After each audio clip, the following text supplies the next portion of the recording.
तुमचं लग्न आहे मला वाटलं काही सुपारी घेऊन वरद वाजवतो की काय नाही हो तुम्ही कोण मी भास्करचा मित्र आम्ही एकाच कंपनीत कामाला असतो अच्छा अच्छा ते तुम्ही आहे हो बरं झालं ठीक आहे ही माझ्या लग्नाची पत्रिका अरे वा हो लग्नाला यायचं हो हो पत्रिका छान आहे पण मुलगी काय करते करते हो काय करते जमेल तसं करते आवडेल तसं करते पण ही काम धंदा करते त्याबद्दल विचारा त्याबद्दल सांगते मुलांना दूध पाजते मुलांना शिकवते अहो त्यांचं सगळं करते अगदी नाकातल्या गाडे पासून अगदी ठीक आहे मुलं म्हणजे मुलं माझी नाही अहो ती बालवाडीत कामाला आहे ना आयाबाई म्हणून अच्छा अच्छा असं सांगायला काम धंदा करते म्हणून मग अहो पण मी अजून कारणाचीच भाजी खातोय त्या श्रीखंड पुढे ताव सुद्धा मारले नाही अच्छा अच्छा अरे वा तुमच्या गुणाऱ्या बायकोचं नाव रूपवती अहो तुम्हाला सांगतो तिच्या रूपावरून तिचं नाव ती रूपवती ठेवलंय सांगताय का तुम्हाला सांगतो काय तिचे ते टपोरे डोळे आणि काय तिचे ते टमाटो सारखे गाल काय ती पायापर्यंत रेगळणारे तिचे केस आणि काय तिची ती चाल काय तो तिचा चेहरा कसं वाटतं गेलं कुठे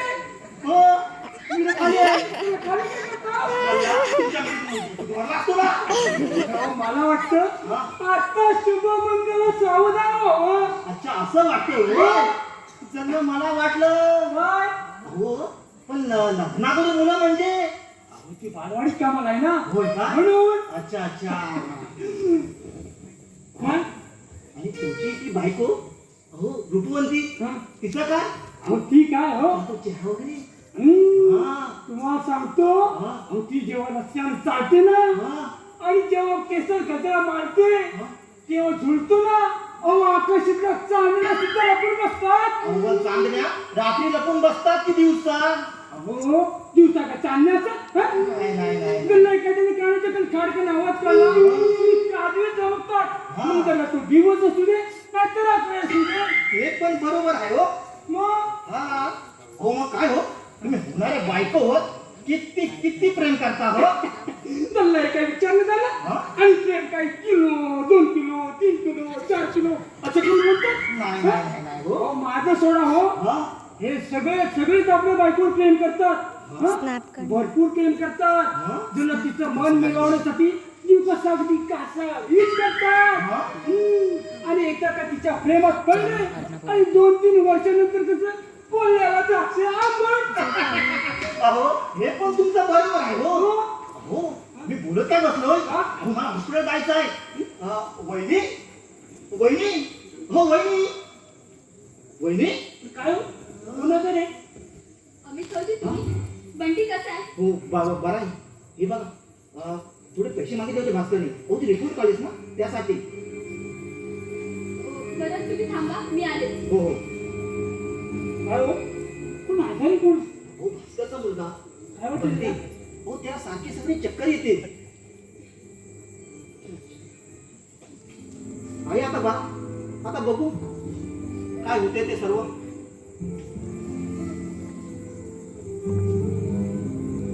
भाऊजी, हा. हे घ्या. आणि बंटीकडे लक्ष द्या. हो ठीक आहे येतो मी.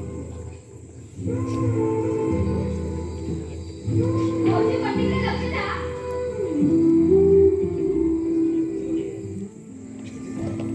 अरे विनोद भाऊजी, तुम्ही?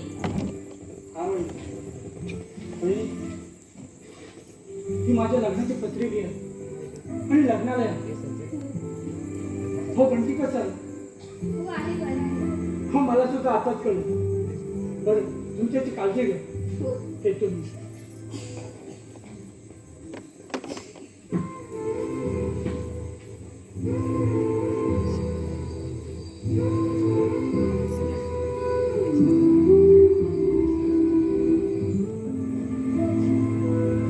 कविता नंतर तू? हो कविता बंटी कसा आहे का आता?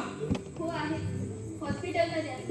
अरे नंतर त्याचे सर्व रिपोर्ट करून झाले. त्याची तब्येत दिवसेंदिवस खूप खालावत चालली आहे. कविता माझ्या ओळखीचा एक फॉरेनचा खूप मोठा डॉक्टर आहे. अगं माझ्या म्हणजे आमची जी वकिलांची काउन्सिल आहे त्यांचे जे अध्यक्ष आहेत त्यांच्या ओळखीचा आहे. तर तुम्ही म्हणत असशील तर मी त्यांच्याशी बोलतो. पण हा कविता त्यांची फी खूप जास्त आहे हा. नंदन, अरे खरंच तू विचार त्यांना. त्याची जी काही फीस असेल ती आम्ही भरू. आम्ही आमच्या बंटीसाठी वाटते ते करायला तयार आहे. हो. तू विचारून बघ त्यांना. आजच मी त्यांच्याशी बोलतो आणि तुला कळवतो. हो. बघ, खूप मोठे लोक त्यांच्याकडे ट्रीटमेंटसाठी येत असतात आणि त्यांचा रिझल्ट खूप छान जा आहे. घरी. मी आजच त्यांच्याशी बोलतो आणि तुला कळवतो. ठीक आहे माहित नाही. कविता बोल ना. अजून एक तुझ्याशी बोलायचं होतं गं. बोलू बोल. कविता तू माझ्या घरी येशील? नंदन, तसं नाही मला बोलायचं होतं. अगं, तू माझ्या घरी ये आणि माझ्या मिसेसला समजव. जसं तू मला समजावलंस तसं तिलाही समजावं. अगं ती तुझ्यासाठी नाही ना समजूत अगं तू दत्तक मुलं घेऊन आई झाली पण तिला मुलंच नको आहे का? नंदन, अरे तू तर म्हणाला होतास. हो म्हणाला होतो. अगं मी वकील आहे. मला खोटं बोलता चांगलंच येतं. कविता गतकालच्या आठवणी जाग्या झाल्या ना ह्या भावविश्वासमोर संपूर्ण भूतकाळ उभा राहतो आणि त्याला किती समजवलं तरी व्यक्त. आता तूच म्हणतेस ना घरातील श्रीमंती ही वैभवाने वाटते तर ती घरातील गृहलक्ष्मीवर जास्त अवलंबून होते. पण इथे तसं नाही आहे गं. नंदन, अरे ह्यापूर्वी कधी मन मोकळं केलं नाही. हो नाही केलं. तेव्हा मन मनाला समजवताना आदर देत होतं. तेव्हा तू समोर होती पण आता नाही येत. नंदन, तू स्वतःला सावध. कविता अगं त्या क्षितिजाच्या उंबरठ्यावर उगवणारा तो लाल भडक तारा माझ्या आयुष्यात कधी उगवेल कोण जाणे. नंदन, अरे तो एक दिवस नक्कीच येईल. आपण फक्त वाट बघायची. कारण सर्व देशांनी समांतर नसतात. प्रत्येकाची जीवनातील दिशा ही वेगळी वेगळी असते. कविता तू जर माझ्या जागी असतेस तर काय केलं असतं? नंदन, अरे वकील तू आहेस, मी नाही. पण मी कुठेतरी वाचलंय ते ऐक. अरे कोण जरी बंधनात सुरक्षित असली ना तरी तिला या महासागरात मोकळपणे फिरण्याचं स्वातंत्र्य नसणार आहे. अरे स्त्रीचंही तसंच असतं. तिला हा उकाटा म्हणजे स्वतःचं दार असतं. अरे हीच तर आपली संस्कृती आहे. कविता अगं, आज तू खऱ्या अर्थाने आली. तेच मी एवढंच सांगेल आजच्या दिवशी. विश्वासाला तडा न जाता तू कर्तव्याची जाणून घे. नक्की प्रयत्न कर. दादा बघा, आता मला निघायला आहे. मी येऊ लवडी येतो. नंदन, हां अरे ते डॉक्टरचा विचार आणि मला काय ते कळव. हो मी त्यांच्याशी आज बोलतो आणि तुला कळवतो. हो. आणि तू बंटीची काळजी घ्या आणि काय गरज लागली तुम्हाला कळव. हो. बरं येतो. तू नक्की विचारा. काळजी घे.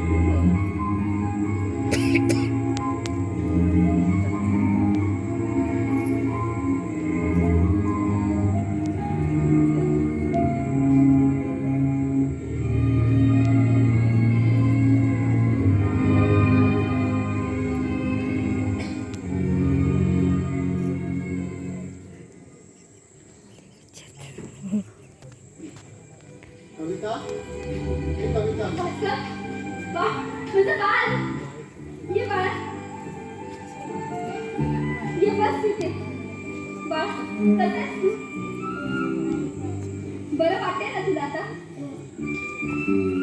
बाळा, चल आपण आतमध्ये आराम करूया.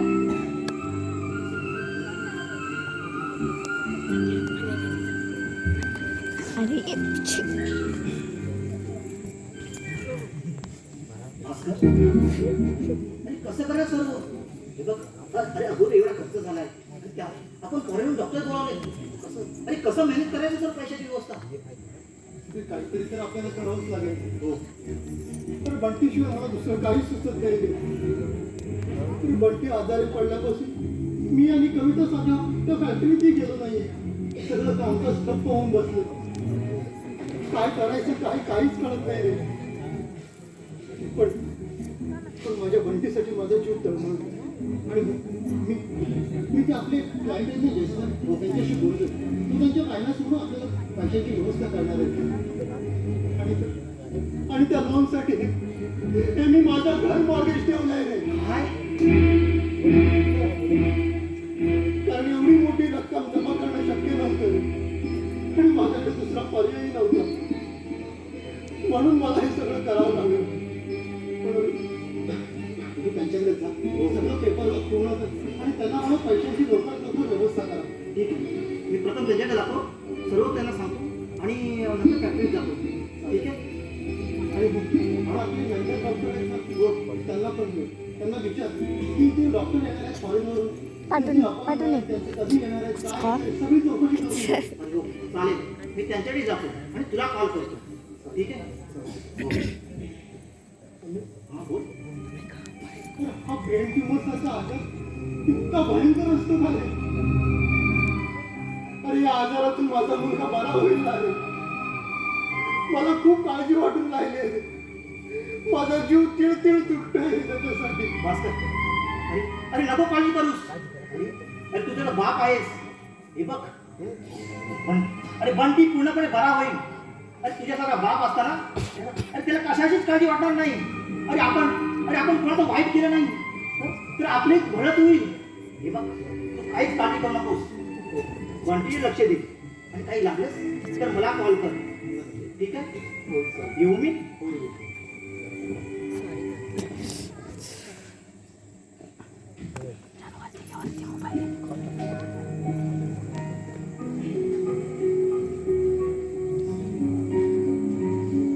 कविता, ए कविता, हो बंटीकडे लक्ष दे. मी थोडा माडीवरती आराम करतोय. हो.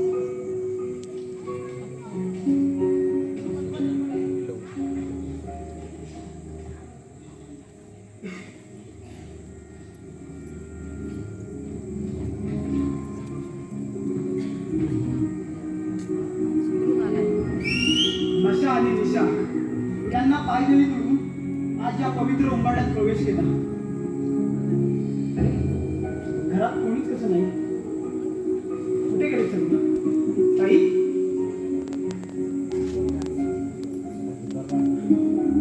भाऊजी,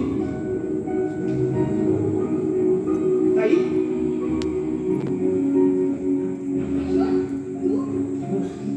कशी आहेस ग ताई? मी बरी आहे. आणि बंटी कसं आहे? हो आहे. आतमध्ये आराम करतो. काळजी घे त्याची. अगं जो तुम्ही वकील केलाय ना त्याच्यानी माझी भेट झाली. खूप चांगला माणूस आहे. त्याला पाहता क्षणी मी समजून गेलो. आता केसचा निकाल हा तुमच्या बाजूने लागला आणि माझा बाप जेलमध्ये जाणार. तो तिथेच सडला कारण त्या फॅक्टरीत 8 जणांचा मृत्यू झाला.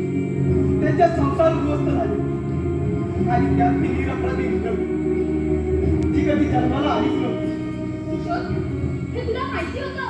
हो, तो माझा बाप आहे आणि त्याने केलेलं बाप हे जर मुलालाच माहिती नसेल तर कमालच आहे. ताई, तुला आधी ओवाळणी घालतोय कारण तू एक सत्य आहेस. तुला माहिती आहे अगं माझ्याच बापाने शिपाच्या घराला आग लावली पुरावे नष्ट करण्यासाठी. पण हा देव आहे ना लांब नाही. तुझ्या बाजूने मी कोर्टात साक्ष दिली माझ्या बापूच्या विरोधात किशोर तुला पैसे हवेत का? नको. तुम्हाला एकदा 5,000 रुपये दिले होते. त्याच पैशावर मी माझ्या कष्टाची भाकरी उभी केली. स्वतः कमवलेल्या कष्टाच्या भाकरीत खूप ताकद असते. हे तू शिकवलंस ना ग. त्या बापाने शिकवलं नाही. मी काय समजले नाही. तुझी ती एक थप्पड आणि ते 5,000 माझं आयुष्यच बदलून गेलं. तू सांगितलेल्या मार्गावर उभा राहिलो. अगं लग्न केलं आणि मुलंही झाली. अरे मग तू त्यांना इथे घेऊन यायचंस ना. मी तिला ओवाळलं असतं. तिची ओटी भरली असती. नाही. अगं एका वेशीच्या मुलीसोबत लग्न केलंय मी. किशोर हो. मी माझ्या आयुष्यात एका वेशीच्या मुलीला जागा दिली. किशोर खरंच आज किती बदललायस रे तू. वाईट मार्गाला गेलो होतो. पण म्हणतात ना आई आपल्या मुलाला मार्ग दाखवते. पण इथे मला मार्ग अगं तिच्या आईने दाखवलाय. ती कशी असो ती आई असते. चिमणी उब देते. मांजर आपल्या पिलांना दातात धरते तरीही दात लागत नाही. कारण ती आई असते. स्वतः झुंज देते पण आपल्या पिलांना सांभाळते. तुझ्या भाऊजाईला तिने गंगेसारखे पवित्र ठेवले. अगं म्हणून तुझ्या कुलाचा उद्धार झालाय. अगं तुला भाचा मिळालाय. किशोर आज तू खरंच माझा भाऊ शकतोस. हा ताई वाईट मार्गाला गेलो होतो. खरंच माझं खूप चुकलं. खरंच माफ कर गे ताई. माफ कर. खरंच माफ कर.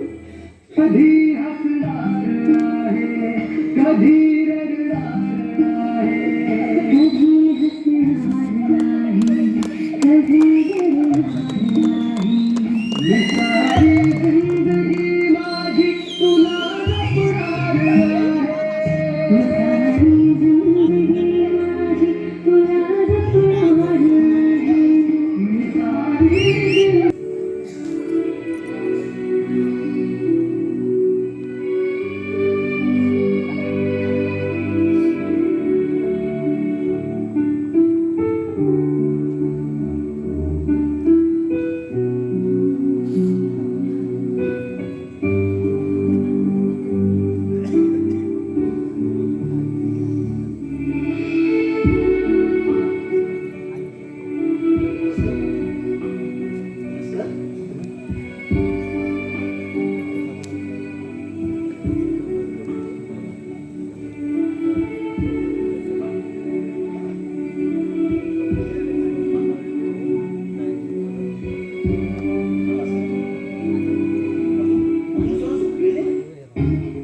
बंटी रात्रभर झोपला नाही. सारखा खूप त्रास होते रे त्याचा. त्याच्या वेदना सहन होत नाही रे आम्हाला. त्याचा जीव गुदमरतोय रे आम्ही. त्याला या वेदना असह्य होत आणि रात्रभर झोपला नाही. सारखा ओरडतो काही काळजी नको. सर्व ठीक होईल. हे बघ आपल्याला डॉक्टरची अपॉइंटमेंट मिळाली. उद्या सकाळी 11 वाजता ऑपरेशन आहे. जर आपल्या लवकर जावं लागेल. हो हे देवा. अरे आम्ही रात्रभर झोपलो नाही आम्ही. आता कुठं निघतं डोळा लागला. कविता पण रात्रभर झोपली नाही. म्हणून तुला वाटलं त्याला नकोस. Please. ठीक आहे. हे बघ मी राजा यांच्याकडे गेलो होतो. सर्व पैसे व्यवस्था झाली आहे. ते बोलले संध्याकाळपर्यंत सर्व पैसे व्यवस्था करतो. काहीच काळजी करू नका. बरं झालं बाबा. आणि ऑपरेशनच्या आधी आपल्याला पैसे भरणं गरजेचं होतं. अरे पण आम्ही ऑपरेशन नंतर माझा मुलगा बरा होईल नाही. मला खूप काळजी वाटू लागली. मी माझं सगळं पणाला लावलंय. त्याच्याशिवाय मला दुसरं काहीच सुचत नाही. माझा जीव तुटतोय रे. भास्कर अरे नको विचार करूस. हे बघ बंटी पूर्णपणे बरा होईल. हे माझं मन सांगते. तू पूर्णपणे बरा होईल. हे बघ तू त्यांना धीर दे. अरे आता त्यांना तुझ्या आधाराची गरज आहे भास्कर. तुझ्या आधाराची.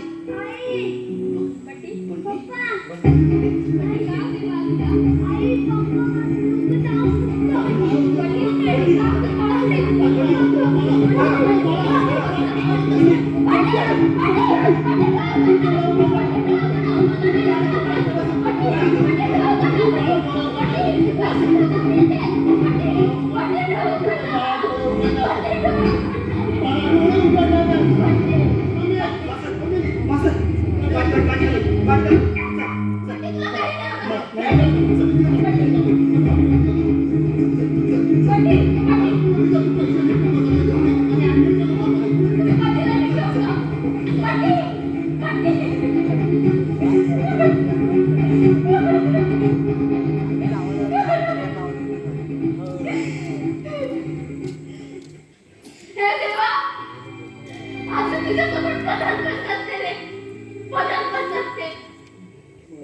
माझ्या मुलाला याला तू लवकरात लवकर परत करणे, लवकरात लवकर परत कर. त्याची यात्रा मी नाही पाहू शकत रे, नाही पाहू शकत. माझं काहीच चूक झाली त्याच्यासाठी. जेव्हा त्याला त्रास होतो तेव्हा माझं काहीच दुखतं रे. तेव्हा आजपर्यंत मी तुझ्याकडे काहीच नाही मागितलं, काहीच नाही. तू जे दिला त्याचाच आपलं सुख मांडलं रे. कधीच कधीच तुझ्याकडे तक्रार केली नाही. पण आज आई तुझ्यासोबत भीक मागते रे.